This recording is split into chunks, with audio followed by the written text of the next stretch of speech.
שם לקבל פקודה מהמאוד צבא, איזה, מה זה, כמה כיוונים של החלטות? מה, אתם לא יודעים לקבל החלטות?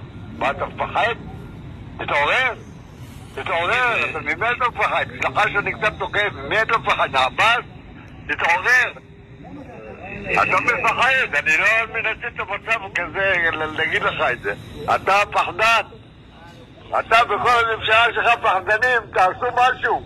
תעיפו אותם מהשטח על קילומטר, לא להתקדם, מה זה? מה זה? איפה אתם חיים? מאיפה מה? אין לכם ילדים? מה, אני צריך לראות ככה ילד אחד בודד יש לי? יש לי ילד אחד? מה אתה יש לך לענות לי, אדוני ראש הממשלה? סליחה? מה יש לך לענות לי?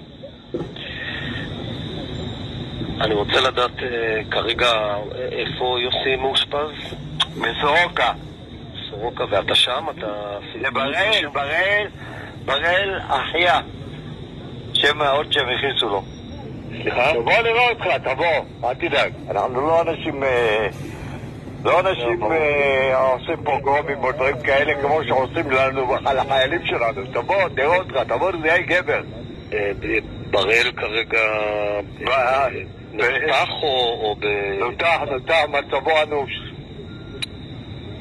מצבו אנוש. תבוא, נראה אותך, תבוא, תבקר את החייל שלך. בטלפון אתם זה, ועוד יומיים נשכח הכל, לא קרה כלום. אדון ראש הממשלה נחמד, כלום לא קרה.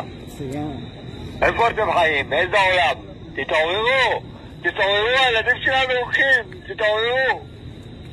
תתעוררו, נבלות, תיקח את זה אישית, תיקחתי אחריות כבר, תתעורר.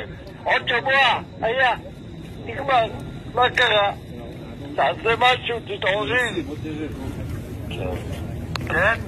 תבוא נראה אותך, תבוא לבקר את הילד, איך הוא נראה, תבוא תראה אותו, תראה אותו. הטלפון הזה, אני מנתק